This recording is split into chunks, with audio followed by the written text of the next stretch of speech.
जय हिंद दोस्तों, top flat विषय में आप सभी का स्वागत है और अभिनंदन। आज हम पढ़ने वाले हैं क्लास 12th जियोग्राफी। जियोग्राफी का आज हम पढ़ने वाले हैं चैप्टर नंबर 6वां, क्योंकि हम पिछले 5 चैप्टरों को अच्छे से पढ़ चुके हैं। चैप्टर का नाम है तृतीयक और चतुर्थ क्रियाकलाप। इसी में हम पंचम क्रियाकलाप भी पढ़ेंगे। इस वीडियो में हम कौन कौन से टॉपिक पढ़ने वाले हैं हम वो भी देख लेते हैं। इसके टॉपिक हैं, सबसे पहले तो हम परिचय देखेंगे, फिर तृतीयक क्रियाकलाप देखेंगे, फिर इसका वर्गीकरण देखेंगे, फिर व्यापार के प्रकार, फिर परिवहन के प्रकार, कारक, पर्यटन स्थल, संचार, चतुर्थ क्रियाकलाप, पंचम क्रियाकलाप और अंकीय विभाजन। और इसके बहुत सारे और भी छोटे छोटे टॉपिक बच जाते हैं जिनको हम इस चैप्टर के अंतर्गत देखने वाले हैं। यदि चैनल पर नए हो तो चैनल को सब्सक्राइब कर लो, वीडियो को लाइक कर देना। मेरी आपसे रिक्वेस्ट है कि अपना टाइम वेस्ट मत करना। वीडियो देखना हो तो अंत तक देखना, नहीं मत देखो, जाकर बुक से पढ़ाई करो। अपना टाइम वेस्ट मत करो क्योंकि टाइम बहुत कम बचा है और आपका भी चैप्टर चल रहा है 6वां।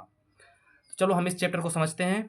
अभी तक वीडियो को लाइक नहीं किया तो लाइक कर देना, कॉपी पेन लेकर अच्छे से बैठ जाना और इस चैप्टर को समझते हैं। परिचय, अब हमें समझना है परिचय। तो परिचय में देखो, क्या परिचय में क्या समझना, हमें इस चैप्टर का परिचय समझना है। देखो कि विज्ञान का परिवर्तन सदैव सीधी रेखा में होता है, अर्थात कि जो विज्ञान है वो कभी पीछे मुड़कर नहीं देखता।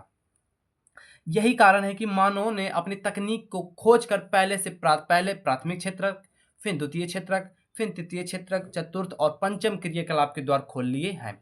परिचय का मतलब है कि देखो, हमने पहले पहला चैप्टर पढ़ा था, जिसमें एक पहला चैप्टर पढ़ा था कि प्राथमिक क्रिया का, फिर हमने द्वितीय क्रिया का। अब हमारा तीसरा चैप्टर अर्थात ये 6वां चैप्टर है हमारा तृतीय और चतुर्थ क्रियाकलाप का। इसमें हमें समझना है कि तृतीय क्रियाकलाप किसे कहते हैं और चतुर्थ और पंचम क्रियाकलाप किसे कहते हैं। तो विज्ञान का परिवर्तन सदैव सीधी रेखा में होता है, ये समझो। फिर अर्थात विज्ञान कभी पीछे मुड़कर नहीं देखता। विज्ञान जो है वो कभी भी पीछे मुड़कर नहीं देखता है। यही कारण है कि मानव ने तकनीक को खोजकर, किसको, तकनीक को खोजकर पहले प्राथमिक क्षेत्रक में, फिर द्वितीय क्षेत्रक में, तथा क्रमशः तृतीय क्षेत्रक या तृतीय क्रियाकलाप, फिर चतुर्थ और पंचम क्रियाकलाप के द्वार खोल लिए हैं। अब हमें समझना है, नेक्स्ट हेडिंग है हमारे कि तृतीय क्रियाकलाप या क्षेत्र। देखो, तृतीय क्रियाकलाप या क्षेत्र, इसी को क्षेत्रक भी बोल देते हैं और क्षेत्र भी बोल देते हैं। तो तृतीय क्रियाकलाप में क्या समझना है, ये समझो कि समाज में रहकर व्यक्ति को शिक्षा, स्वास्थ्य, मनोरंजन, कानूनी तथा प्रशासनिक सेवाओं की आवश्यकता पड़ती है। ये सही बात है कि आप किसी भी समाज में रहते होंगे या आपके घर में, आपके गाँव मोहल्ले में भी आपको देखो शिक्षा की ज़रूरत ही, स्वास्थ्य की ज़रूरत होती है, मनोरंजन की ज़रूरत होती है, कानूनी कार्रवाई की ज़रूरत होती है और प्रशासनिक सेवाओं की भी आवश्यकता पड़ती है। अतः जन सेवा, क्या, जन सेवाओं को जुटाने वाला क्षेत्र तृतीय क्षेत्र कहलाता है। समझो कि जन सेवाओं को जुटाने वाला क्षेत्र तृतीय क्षेत्र कहलाता है। ये सेवा सेक्टर भी इसे कहा जाता है। क्या, इसे सेवा सेक्टर भी कहते हैं। उदाहरण के लिए समझो कि डॉक्टर डॉक्टर क्या करता है, अपनी सेवा देता है ना। जैसे आप मान लो कोई बीमार है तो डॉक्टर उसको सही करता है, तो आप क्या कर रहा है, सेवा दे रहा है ना, अपनी सेवा। सेवा सेक्टर को याद, ये इस वर्ड को याद रखना, सेवा सेक्टर। सेवा सेक्टर का मतलब है तृतीय क्षेत्रक। तो डॉक्टर क्या कर रहा है, अपनी सेवा दे रहा है, अपनी मरीजों को सही कर रहा है, तो वो सेवा कर रहा है। वकील वकील क्या करता है, अपने जो उसके वकील क्या करता है, लोगों के खिलाफ मुकदमा लड़ता है, पर उसमें भी वो क्या कर रहा है, सेवा दे रहा है। शिक्षक शिक्षक आपको कोई पढ़ा रहा है तो वो क्या कर रहा है, अपनी सेवा दे रहा है। न्यायाधीश ये भी अपनी सेवा दे रहा है। पुलिस कर्मचारी या अधिकारी, पुलिस वाले भी क्या करते हैं, सेवा करते हैं, लोगों की जन समूह की सेवा करते हैं। डाकघर डाकिया, बैंक वाले भी आपकी सेवा करते हैं। सेवा का मतलब ये वाली नहीं कि आपके कोई पैर दबाए, ये वाली सेवा नहीं, आर्थिक रूप से सेवा और सामाजिक रूप से, ठीक है, वो प्रशासनिक रूप से। और परिवहन परिवहन साधन आपको ले जाने का कार्य करते हैं, वो भी आपका सेवा संचार है। संचार, जैसे संचार में आपका मोबाइल है, आपकी उससे आप इंटरनेट कनेक्ट करके आप पढ़ाई कर पाते हैं, वीडियोस देख पाते हैं। ये भी क्या, सब क्या है, ये तृतीय क्रियाकलाप के अंतर्गत आते हैं और ये सब सेवा क्षेत्र में आते हैं। वाणिज्य एवं व्यापार भी इसी के अंदर आते हैं। तो देखो एक बार इसको अच्छे से समझो कि समाज में रहकर व्यक्ति को, देखो आप कहीं पर भी रहोगे, आप घर पर रहो, स्कूल में रहो, इस दुनिया में कहीं पर भी रहो, तो जो आपका समाज होगा, समाज में कम से कम मतलब रहने वाले, अर्थात 10 से 15 लोगों में समझ लो, ज़्यादा नहीं, कि मान लो 10-15 लोगों में रहने वाले में से 10-15 को शिक्षा की ज़रूरत होगी, 10-15 को स्वास्थ्य की ज़रूरत होगी, 10-15 लोगों के मनोरंजन की आवश्यकता होगी, कानून की आवश्यकता होगी, प्रशासनिक सेवाओं की आवश्यकता होगी। तो ये प्रशासनिक सेवाओं की जो आवश्यकता होती है उनको जुटाने का कार्य, क्या, जुटाने का कार्य तृतीय क्षेत्रक करता है। तृतीय क्षेत्रक का मतलब होता है सेवा सेक्टर से संबंधित है, इसे सेवा सेक्टर भी कहते हैं। उदाहरण में डॉक्टर, पुलिस, शिक्षक, न्यायाधीश, अधिकारी, डॉक्टर, डाकघर, बैंक, परिवहन, संचार, वाणिज्य, व्यापार आदि इसके अंतर्गत आते हैं। आशा करता हूँ आपको तृतीय क्षेत्र समझ में आ गया होगा। तृतीय क्षेत्र में बस यही याद रखना है कि ये एक सेवा का सेक्टर है। क्या? सेवा का सेक्टर है, जहां पर मतलब आपको एक नजरिया देखना, एक नजरिए से देखना कि जहां पर भी आपको लगे कि ये मेरी सेवा कर रहा है, सेवा में मतलब सेवा से संबंधित है, ठीक है, तो वहां पर समझो कि तृतीय क्षेत्र है। अब हमें समझना है तृतीय क्षेत्र के तृतीय क्षेत्रक के वर्गीकरण, ठीक है, तृतीय क्रियाओं का वर्गीकरण। इसको 4 भागों में बांटा गया है: व्यापार एवं वाणिज्य, परिवहन, संचार और अन्य सेवाएं। ये सेवाएं, तो तृतीय क्रियाओं का वर्गीकरण कितने भागों में किया गया है? 4 भागों में किया गया है। कौन कौन सा? व्यापार, वाणिज्य, परिवहन, संचार और अन्य सेवाएं। जिसमें से हमें सबसे पहले पढ़ना है व्यापार। क्या पढ़ना है? व्यापार। अब हमारी हेडिंग है व्यापार। व्यापार क्या है? वस्तुओं का क्रय विक्रय, क्रय विक्रय यानी खरीदना बेचने की क्रिया को व्यापार कहते हैं। सिंपल भाषा में समझो कि किसी चीज को खरीदना या बेचना व्यापार कहलाता है। तो वस्तुओं का क्रय विक्रय यानी खरीदने बेचने की बेचने को व्यापार कहा जाता है। यह मुख्य रूप से 2 भागों में बटा हुआ है। व्यापार के भी 2 भाग हैं। कौन कौन से? एक थोक और एक फुटकर व्यापार, ठीक है, एक थोक व्यापार, एक फुटकर व्यापार। तो व्यापार क्या है? समझो सिंपल भाषा में, किसी चीज को, किसी वस्तु को खरीदना व बेचना व्यापार कहलाता है। ये मुख्यतः 2 भागों में बटा है। कौन कौन सा? थोक व्यापार और फुटकर व्यापार। अब हम समझते हैं थोक व्यापार क्या है।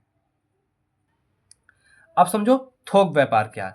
थोक व्यापार में समझो कि किसी व्यापार को वे मतलब बीच में बिचौलिया आता है। क्या?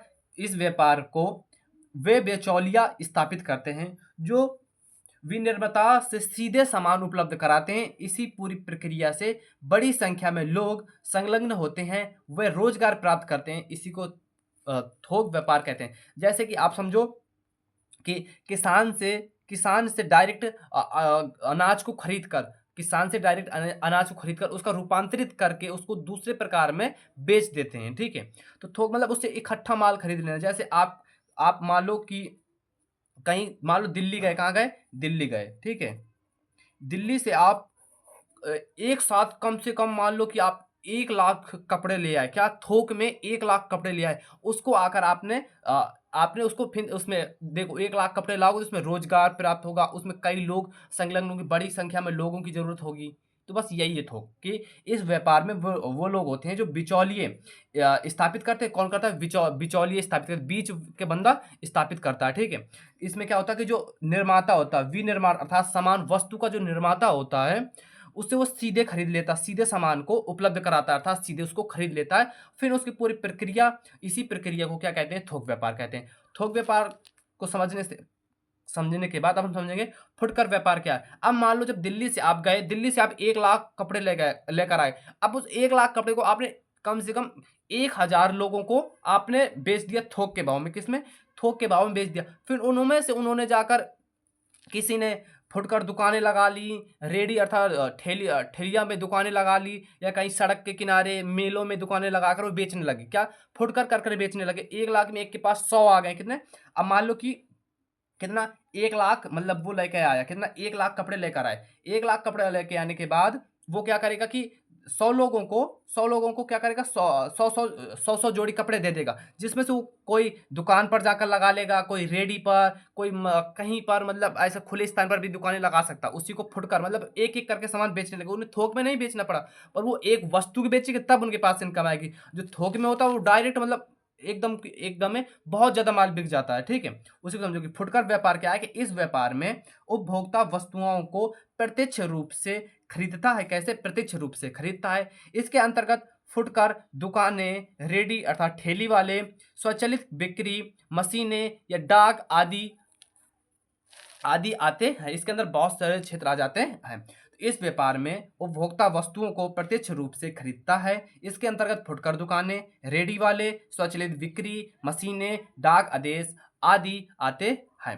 देखो थोक में क्या? ये समझो कि इस व्यापार को वे बिचौलिए स्थापित करते। कौन? बिचौलिए, बीच के लोग स्थापित करते हैं, जो विनिर्माता से सीधे सामान उपलब्ध कराते हैं। इसी पूरी प्रक्रिया को थोक व्यापार कहते हैं।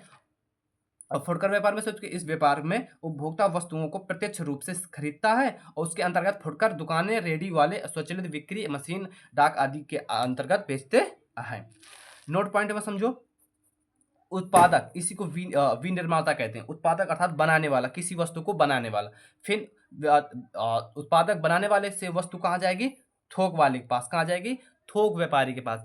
थोक व्यापारी के बाद जाएगी फुटकर व्यापारी के पास। कहाँ से? फुटकर व्यापारी के पास। और फुटकर व्यापारी से जाएगी उपभोक्ता अर्थात लोगों तक पहुंचेगी। देखो, उत्पादक, उत्पादक से थोक बिक्री, थोक व्यापारी, फिर थोक व्यापारी से फुटकर व्यापारी, फुटकर व्यापारी से उपभोक्ता अर्थात इंसानों तक जाएगी। मान लो कोई चीज यहाँ पर बनी। अब जैसे मान लो कि कोई चीज़ बनी, जैसे कि मंत्री लोग क्या करते हैं, पहले मान लो कोई बिल पास करेंगे 1000 करोड़ का, फिर वहाँ से एक जो उसके नीचे होगा वो मंत्री खा जाएगा, उसके नीचे होगा वो मंत्री खा जाएगा, फिर उपभोक्ता तक मिलता है। जाके फिर जाके किसी गाँव तक पहुँचता है, तो गाँव में कितना पहुँचता है?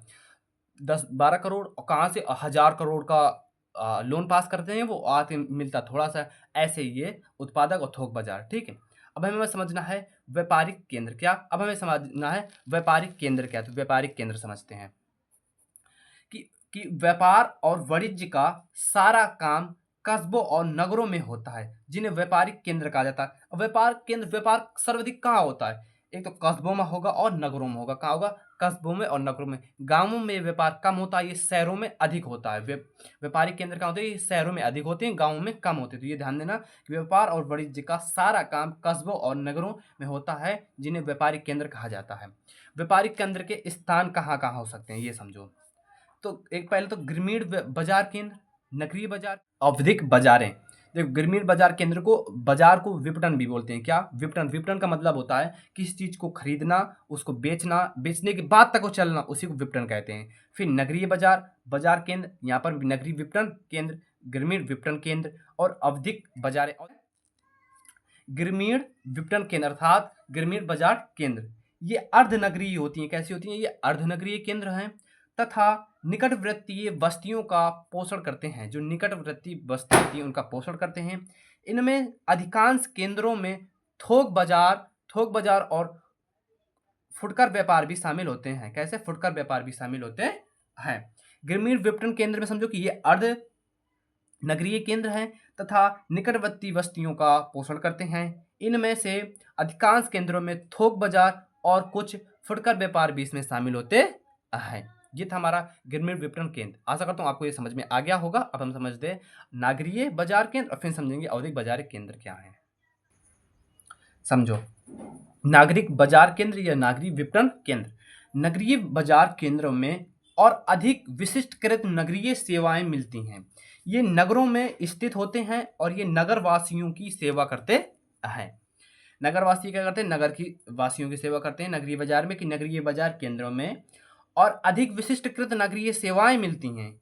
ये जैसे गांवों में आप देखोगे कि बड़ी अस्पतालें नहीं मिलती, बड़े कॉलेजें नहीं मिलते, और जो नगर होते हैं, बड़े बड़े शहरों में बड़े कॉलेज मिलेंगे, बड़ी अस्पतालें मिलेंगी, सब कुछ वहाँ पर बड़ी विशिष्टकृत मिलेंगे। कैसे विशिष्ट? अर्थात बड़ी संख्या में मिलेंगे, बड़ी मात्रा में मिलते हैं। ठीक है, उसी को कहते हैं बाजार कहते हैं। ठीक है, तो नगरीय बाजार केंद्र में समझो कि नगरीय बाजार केंद्र में और अधिक विशिष्टकृत नगरीय सेवाएं मिलती हैं और ये नगरों में स्थित होती हैं और ये नगरवासियों की ही सेवा करते हैं। अब हमें समझा आवधिक बाजारें क्या है।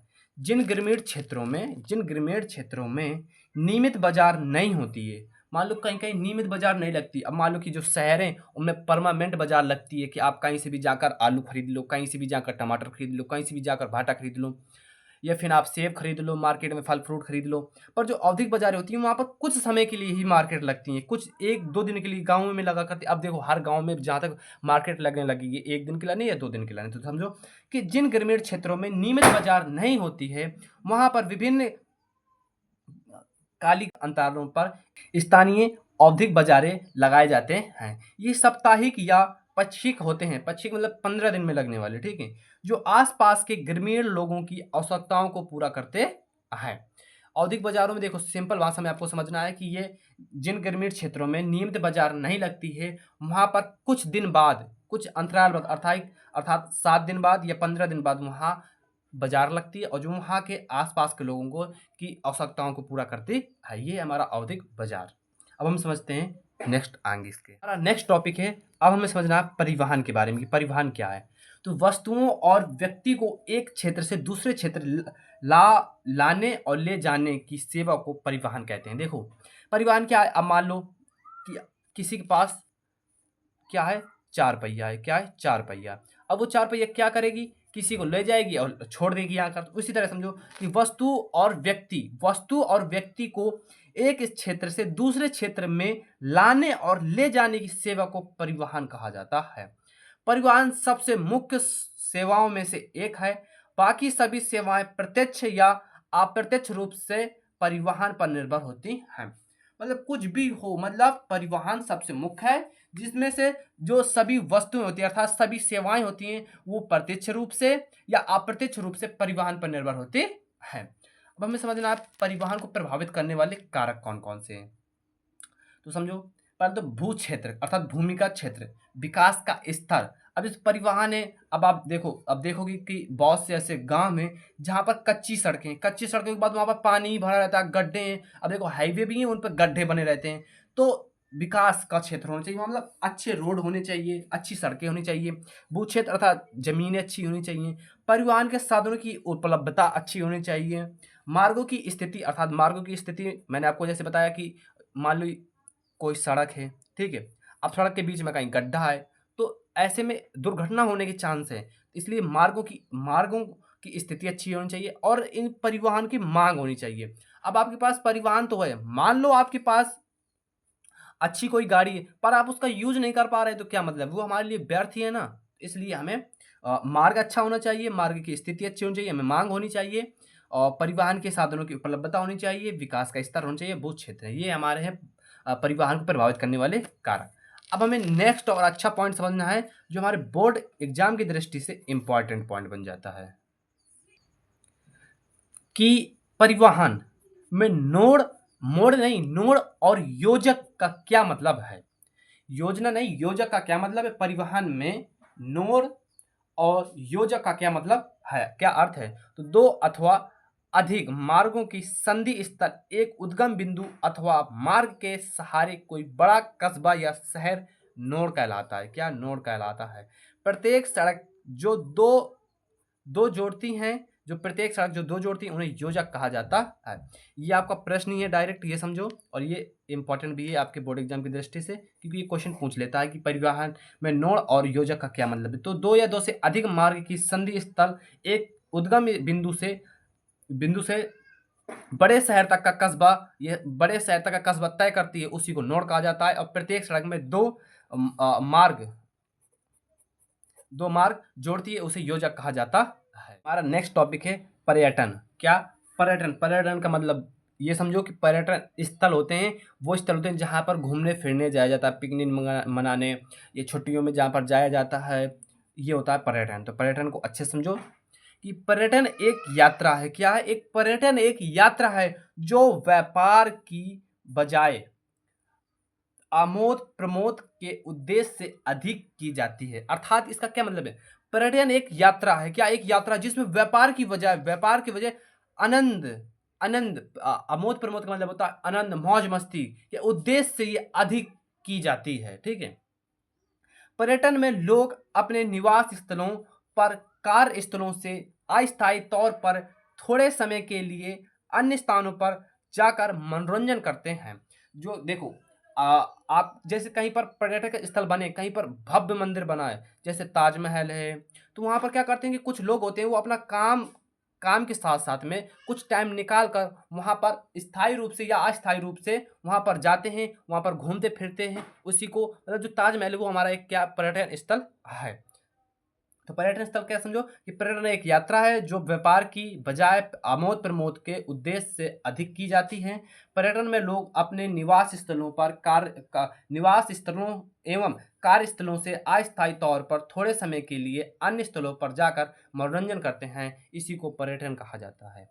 नेक्स्ट क्वेश्चन है कि पर्यटन सेवा को प्रभावित करने वाले कारक कौन कौन से हैं। पर्यटन सेवा को प्रभावित करने वाले कारक कौन कौन से हैं। देखो पहला तो मांग है कि मांग होनी चाहिए, परिवहन होना चाहिए, जलवायु होना चाहिए, इतिहास एवं कला, संस्कृति एवं अर्थव्यवस्था आदि होनी चाहिए। तो मांग क्या, देखो कि विगत शताब्दी में अवकाश के लिए, अब देखो छुट्टी होती है ना, गर्मियों की छुट्टी होती है और त्योहारों की छुट्टियां होती हैं, तो अवकाश के लिए पर्यटन की मांग की गई थी, अर्थात कहीं घूमने फिरने की एक अच्छी जगह पार्क की मांग की गई थी। क्योंकि पार्क छोटे लेवल का हो जाता है और बड़े लेवल का हो जाता है, जैसे कश्मीर है, मनाली वगैरह घूमने जाने में, ठीक है। तो विगत शताब्दियों में, मतलब कुछ समय में अवकाश छुट्टियों के लिए पर्यटन की मांग की गई, अर्थात घूमने फिरने की जगह को मांग की गई। ये बड़ी तीव्रता से मांग की गई, मतलब बहुत तेजी से बढ़ी हुई है। उच्च जीवन स्तर तथा बढ़े हुए आराम के समय के कारण अधिक लोग विश्राम के लिए पर्यटन पर जाते हैं। देखो आप इसमें कहा कि विगत शताब्दी में अवकाश के लिए पर्यटन की मांग तीव्रता से बढ़ी है। उच्च जीवन स्तर तथा पड़े हुए आराम के समय के लिए अधिक लोगों को विश्राम के लिए पर्यटन स्थल की मांग की गई है। दूसरा है परिवहन। परिवहन सुविधाओं में परिवहन सुविधाओं में सुधार के कारण पर्यटन स्थलों का अधिक विकास हुआ है। उदाहरण के लिए समझो, वायु परिवहन के धरों मतलब धरती के परिवहन को विश्व में पर्यटन स्थलों में जोड़ दिया है। वायु परिवहन ने क्या किया कि धरों को विश्व के सभी पर्यटन स्थलों से जोड़ दिया है। परिवहन सुविधाओं में सुधार के कारण पर्यटन स्थलों में अधिक विकास हुआ है। उदाहरण के लिए समझो कि वायु परिवहन जल परिवहन ने धरों अर्थात धरती को विश्व के सभी पर्यटन स्थलों से जोड़ दिया है। समझो अब जलवायु कुछ ठंडे देशों के पर्यटकों को गुनगुनी धूप पर मस्ती करना बहुत अच्छा लगता है। आप समझो कि खूब अच्छी सी, मतलब भयानक तरीके से, खतरनाक तरीके से सर्दी हो रही हो, क्या सर्दी, थोड़ी सी धूप निकल आती है तो आप कैसे धूप में जाकर बैठ जाते हो। वही है कि कुछ ठंडे देशों में पर्यटकों को गुनगुने धूप की मस्ती करने की इच्छा होती है। ऐसे बहुत से देश हैं जहाँ पर केवल सर्दी ही पड़ती है, ठीक है, तो उनको थोड़ा धूप निकल आए तो उनको बहुत अच्छा लगता है वहाँ पर, ठीक है।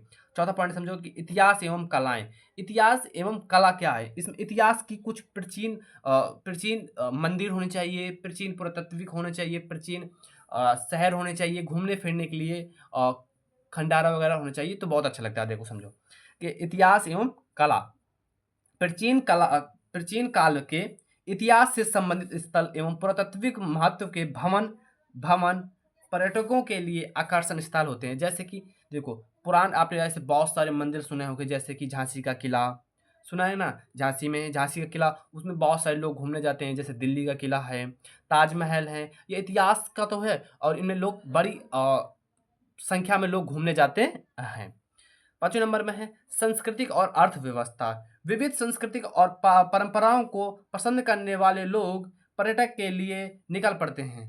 ऐसे स्थलों पर पर्यटकों का घरों में ठहरना लाभदायक उद्योग बन जाता है। देखो अब जैसे आपका घर मान लो ताजमहल के बगल में, मान लो थोड़ी दूर पर है, आपका 2-4 किलोमीटर दूर घर है, तो आप क्या करोगे, वहाँ पर घर लेकर आप वहाँ छोटे छोटे रूम बनवा दिया, ठीक है। अब उन पर आपने किराया लगा दिया, क्या किराया कि ये 2,000 रुपये का है, ये 5,000 रुपये का, ऐसे कि संस्कृति और अर्थव्यवस्था में भी इसका बहुत बड़ा फैक्टर पड़ता है, क्योंकि आपको टैक्स पे करने पड़ता है, ठीक है। कि विविध सांस्कृतिक और पारंपरिक परंपराओं को पसंद करने वाले लोग, ठीक है, विभिन्न प्रकार के परंपराओं को पसंद करने वाले लोग पर्यटनों के लिए निकल पड़ते हैं। ऐसे स्थानों पर पर्यटकों का में ठहरना लाभदायक उद्योग बन जाता है। नेक्स्ट पॉइंट है हमारा चतुर्थ क्रियाकलाप। क्या नेक्स्ट पॉइंट हमारा चतुर्थ क्रियाकलाप। इसमें क्या, इसे समझो कि इसे बहुत ही विशिष्ट और जटिल प्रकार के क्रियाकलाप हैं। ये बहुत ही विशिष्ट तथा जटिल प्रकार के क्रियाकलाप है जिनका संबंध ज्ञान से है। किससे? ज्ञान से है, संबंधित क्रियाकलाप से है। जैसे शिक्षा, सूचना, शोध व विकास। चतुर्थिक शब्द से तात्पर्य उन उच्च बौद्धिक व्यवसायों से है जिनका दायित्व चिंता, शोध तथा विकास के लिए नए विचार देना होता है। जो चतुर्थ क्रियाकलाप है हमारा, ये इसमें तो उच्च लेवल का ज्ञान होना चाहिए, उच्च लेवल की शिक्षा होनी चाहिए, उच्च लेवल के आपको शोध करने पड़ेंगे, विकास के लिए नए विचार लाने पड़ेंगे। ये सब चतुर्थ क्रिया के अंतर्गत आते हैं। नेक्स्ट पॉइंट हमारा संचार। क्या? संचार। इसमें समझो कि एक व्यक्ति से दूसरे व्यक्ति तक जानकारी पहुंचाने को व्यवस्था को संचार कहा जाता है। देखो, एक व्यक्ति को दूसरे व्यक्ति तक पहुँचाने वाला जानकारी पहुँचाने की व्यवस्था को संचार कहा जाता है। संचार विकास और जीवन स्तर के सुधार में अहम भूमिका निभाता है।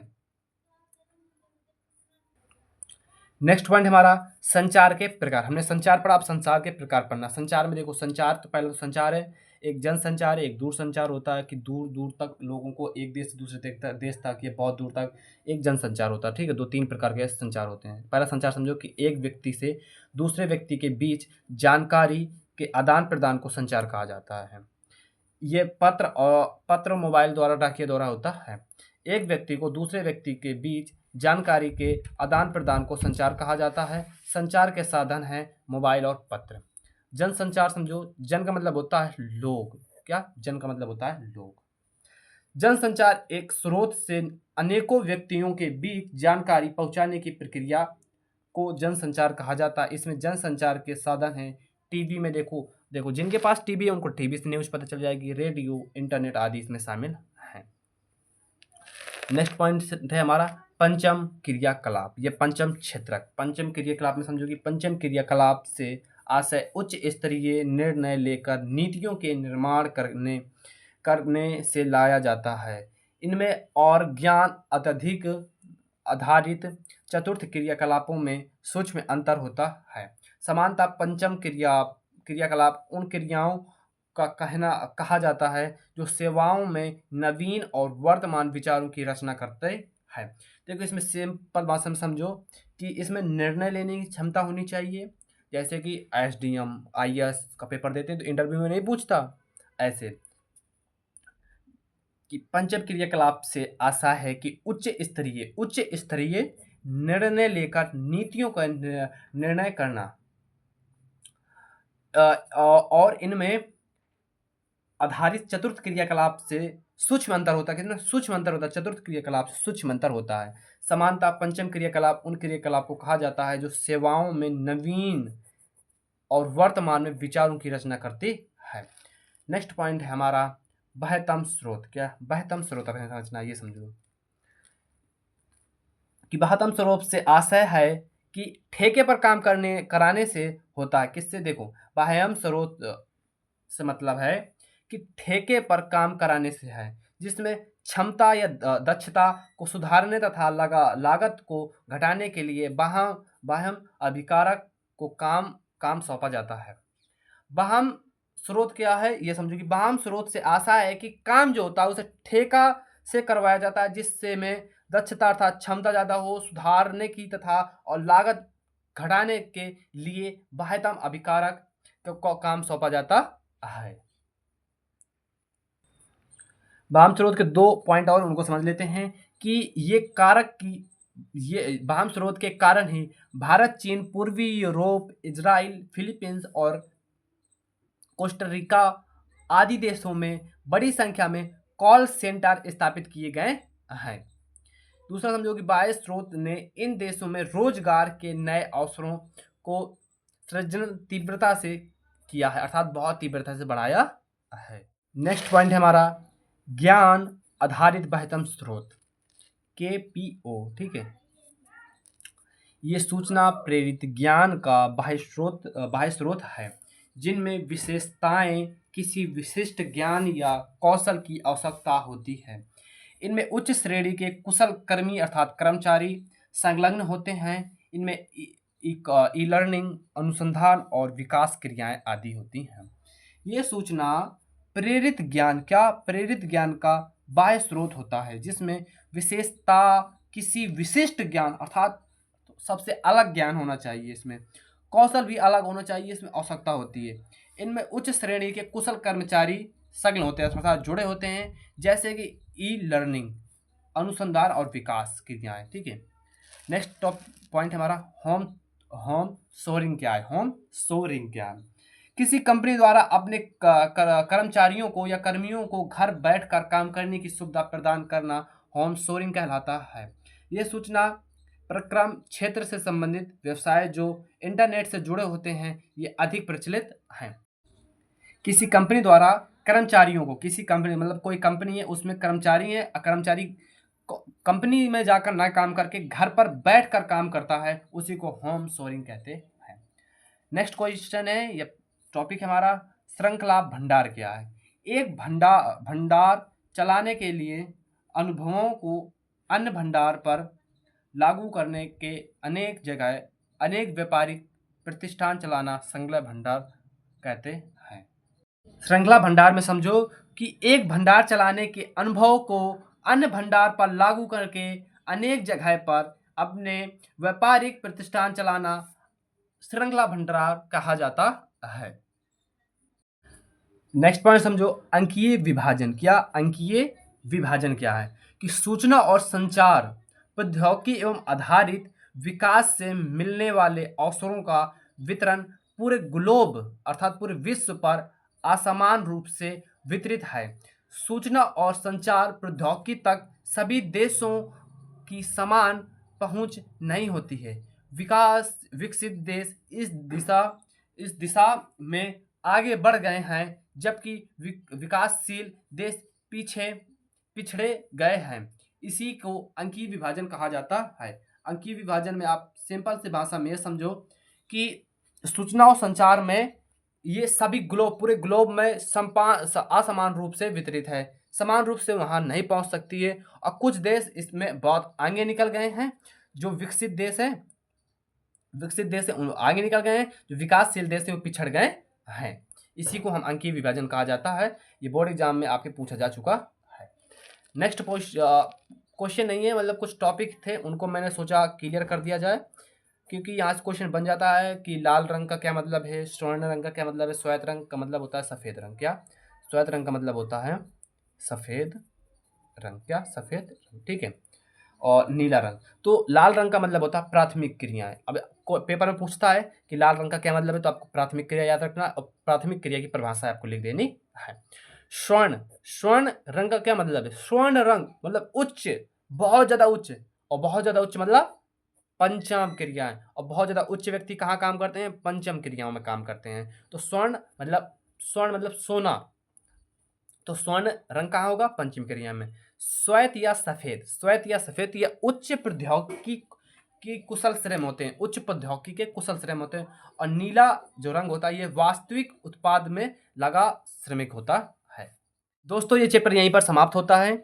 यदि आप चाहते हैं कि आपकी भूगोल की अच्छी तैयारी हो जाए तो इस चैनल को सब्सक्राइब कर लेना, वीडियो को लाइक कर देना। अब हम मिलेंगे नेक्स्ट वीडियो में, जब तक के लिए जय हिंद जय भारत।